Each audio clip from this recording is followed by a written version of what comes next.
విపరీతమైన రెస్పాన్స్ తో పటేల్ సర్ పై టాలీవుడ్ జనాల్లో అంచనాలు భారీగా పెరిగిపోయాయి. బాలయ్య లెజెండ్ తో బలమైన రీ ఎంట్రీ కొట్టిన జగపతి బాబు తన పందాన్ని మార్చుకుని స్టైలిష్ విలన్ గా ప్రామిసింగ్ క్యారెక్టర్ ఆర్టిస్ట్ గా ఎదుగుతున్న టైంలో వాసు పరిమి దర్శకత్వంలో రాజమౌళి కొడుకు కార్తికేయ లైన్ ప్రొడ్యూసర్ గా, సాయి కోరపాటి ప్రొడ్యూసర్ గా చేస్తున్న పటేల్ సార్ ఒప్పుకోవడం యాదృచ్ఛికం కాదు. అయితే పటేల్ సార్ కి మొదటి రోజు వస్తున్న ఓపెనింగ్స్ చూస్తుంటే జగ్గుబాయ్ ఈసారి ఏం బలమైన సెకండ్ ఇన్నింగ్ స్టార్ట్ చేశాడని తెలుస్తోంది. ఇంకా కథ విషయానికి వెళ్తే ఫ్లాష్ బ్యాక్ కి ప్రస్తుతం పరిస్థితులకి మధ్యన తెస్తూ తీసుకువెళ్తూ సస్పెన్స్ ని ఫస్ట్ హాఫ్ అంతటా చాలా బాగా మెయింటైన్ చేశారు. సెకండ్ హాఫ్ అంతా ఫ్యామిలీ ఆడియన్స్ కి కనెక్ట్ అయ్యేలా సెంటిమెంట్ చూపిస్తూ ట్విస్ట్ ని రివీల్ చేశారు. జగపతి బాబు ఎంట్రీ నుండి యాక్షన్ సీన్స్, పాటలు అన్ని యమ స్టైలిష్ గా డైరెక్ట్ చేశారు. ప్రతి ఫ్రేమ్ ని రిచ్ గా ప్రొడక్షన్ కాస్ట్ కనపడేలా తీయడం మనం చూడొచ్చు. మొత్తానికి సినిమా మొదటి భాగం రిచ్నెస్ చూపిస్తూ స్టైలిష్ గా సస్పెన్స్ ని మెయింటైన్ చేస్తూ ముగించగా సెకండ్ హాఫ్ త్వరగా అయిపోయిన ఫీల్ వస్తుంది. అంతేకాక అన్ని సెంటర్లకి నచ్చేలా కమర్షియల్ కమ్ ఫ్యామిలీ ఎంటర్టైన్మెంట్ గా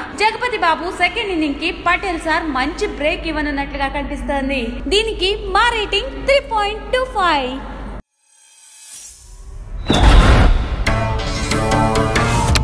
Whoa. Yeah. Trying to walk around, man. Who the hell are you?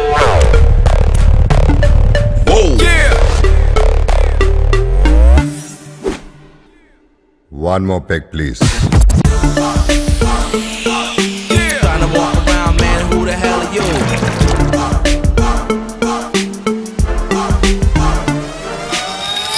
Call me sir.